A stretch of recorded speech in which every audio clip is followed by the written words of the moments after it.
All right, today we're going to be changing the oil pan on the 2012 Kia Optima SX 2.0 turbo.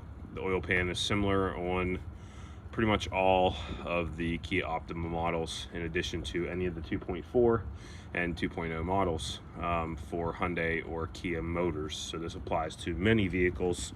First things first, take your oil cap off, take your dipstick out, jack your car up to an appropriate height. And then we will remove the underplate from the Optima, so the plastic underplate. I'm just going to show you how to take the plastic underguard off. So this is right in the front, in the middle. You'll see this bolt right here that holds this arm up. Take that one bolt out. Over here on the passenger side, you're going to have another bolt right here in this plastic arm, right here.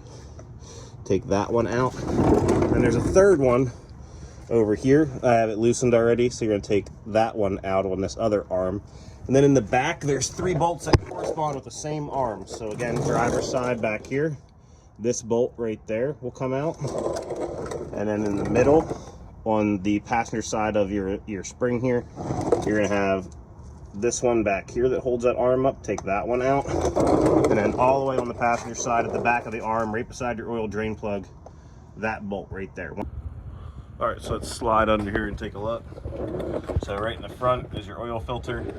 Here's your oil pan. Here's your oil drain bolt. This is a 17 millimeter oil drain bolt. So we will take that all the way out, put the oil drain into our oil pan. All right, looking at the engine from the front, you have to take out these condenser mounting bolts that goes into this mounting bracket that sits around the oil pan. But you don't want to take those bolts out while the serpentine belt still has a lot of pressure on this condenser motor pump, because if you do, it could tweak on this top mounting bolt. So we're going to pop off the serpentine belt off this pulley real quick. To do that, you're going to get a 17 millimeter on your serpentine belt tensioner pulley. And if you look at the diagram next, I will show you where that's at. From the underneath view, I will put a wrench on this and show you as well. To take this serpentine belt off, so 17 millimeter wrench, the bigger or longer it is, the easier it'll be. This is your serpentine pulley. I'll post a picture after this to show you exactly what pulley it is. You're going to pull towards the front of the car if you're on the underside of the car. And then once you have that pulled all the way loosened, you're going to take your other hand and just slip this bottom belt off this pulley right here. Once that's off, I like to take it off this pulley, tuck it up onto that nut, loosen or let go of your tensioner, and now that belt is safely out of the way to work on this oil pan without getting oil onto your serpentine belt. All right, so this is a 12 millimeter, and that will take out this long bolts that go into this bracket here, okay? All right, so got those 2 long bolts out that mount that condenser into that bracket. I'm not gonna lie to you, I used a 12 millimeter on just a regular 3/4 socket, and I didn't like how tight it was. I was worried I was gonna break them. So I hit them with some PB Blaster, and then I torched here,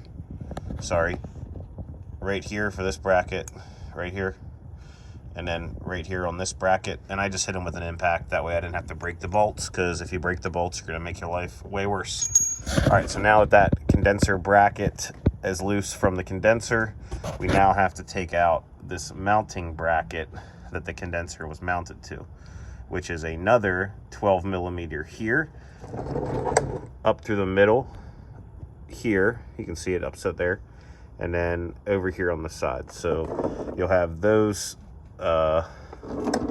plus this one here on the side right here. So there should be 4 total, another 12 millimeters. So 1, 2, 3 in this hole, and then 4 on this side. So those are all 12 millimeters as well. So we're gonna take those out now as well. All right, that bracket's out of the way. It was sitting here. Now you have 2 bolts left. These are the ones that are the pain in the ass, because they go all the way up through the lower mounts, or lower part of the motor. So these are 12 points. So these are 12 millimeter 12-point sockets. So make sure that you have a 12-point socket. And you'll take this one out and this one out. And again, they go all the way up through the motor. I'll just use an impact on them. It's easy. All right, now those lower mounting bolts for the motor are out. So now you just have 16 of these 10mm bolts that go the whole way around. Should be 16 of those left. So you'll just take those out now with a 10mm wrench. All right, all 16 of the oil pan screws are removed now. And I took the oil filter out to make it easier to get to. So you'll see this tab right here. It's a great spot to take a really big flathead and just start to pry this away, because this comes with sealant from the factory. So I already gave a little bit of prying. I take a small screwdriver and I kind of tap it in between the lip here, and then just a little bit of prying. Don't pry too much or you're going to screw up this surface. But there is literally a lip here for this reason. See this lip right here? That allows you to get in a large flathead or like a chisel or even a pry bar and just start to pry on this lip. These come from the factory with sealant. I'll be doing mine with a gasket instead. So to break that bond to the sealant, you kind of have to get under here really well. And then once you do break it, you'll be able to literally just pull that entire thing down. And now the biggest thing that you have to do is get all of this silicone, gasket maker, off of this metal surface to clean that up, to get your gasket to sit on there flush. So that's what we'll be doing next.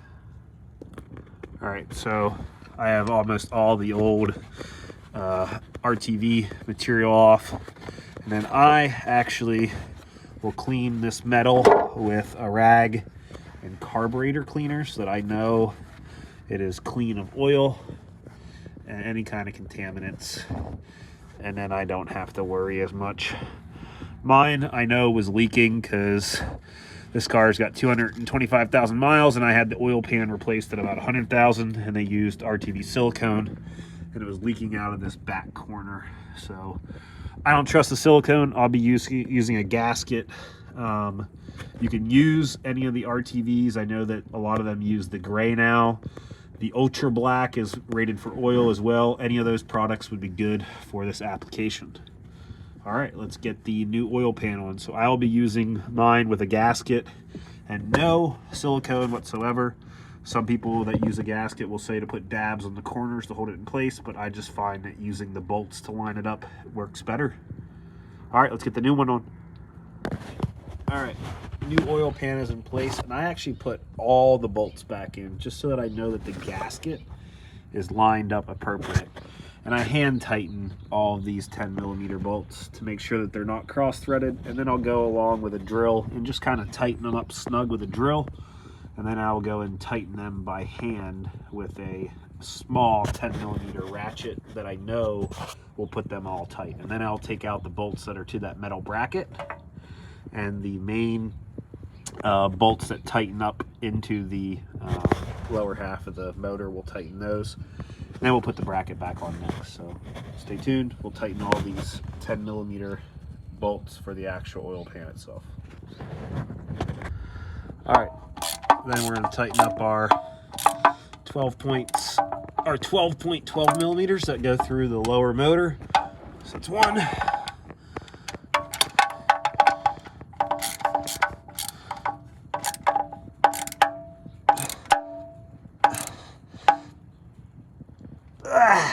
Two. Make sure they're nice and snug. All right, they are good to go. All right, next step, now that your oil pan 10mm bolts are all tightened in concentric order, you're going to put back in your 12mm bolts for your bracket. So one, and there's two, over here is three, and then on the side over here is four over here. So get those four bolts tightened back in. Now your bracket's back in place, and then your last thing is to put your two 12mm bolts all the way through here. That will secure it to here, and that secures your coolant pump again. Or your condenser pump, I apologize. All right, all 16 10mm oil pan bolts are back in. The two 12.12mm bolts that go up through the lower engine are in. The four 12mm bracket bolts are in. These two long 12mm bolts are in, which means this is remounted. So the last thing we need to do is put our belt back on. All right, put the oil filter on, one of the last but not least things. I always hand tighten. Anything more than that, it's gonna be a bitch to get off. So nice hand tight, she's good. All right, that's a brand new oil pan, brand new oil filter. Let's fill her with oil. As we did before, remount or reroute your belt so it's going appropriately around that pulley, and make sure that it looks like it's going around your alternator pulley correctly, and then you'll have enough room to work. Hopefully you can pull your wrench that you probably left on in place, which is what I do because it makes it easier, and then route this belt down around your bottom pulley. Might be a little bit of a tight fit.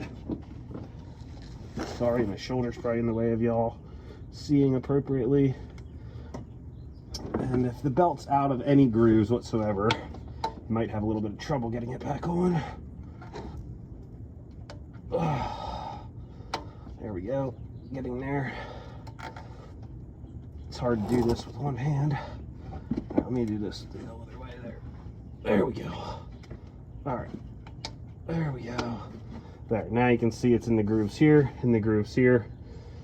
And then as you come off your tensioner, you can check all the grooves up top. And then we can go look at it from the top side. Last thing, let's get her refilled with some oil. I use 1030. I know that the car takes 530. It's because this car's old. 1030 lasts longer. Doesn't burn as much.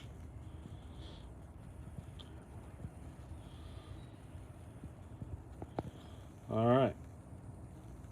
Once she's filled, check her, make sure it's at the right level, and then I would recommend running the car for half a day or so before you put the bottom plate back on, and then check to make sure there's no obvious leaks. Also, you may have to retighten because you did use a gasket, and that gasket will compress down and loosen up. So that's what I recommend.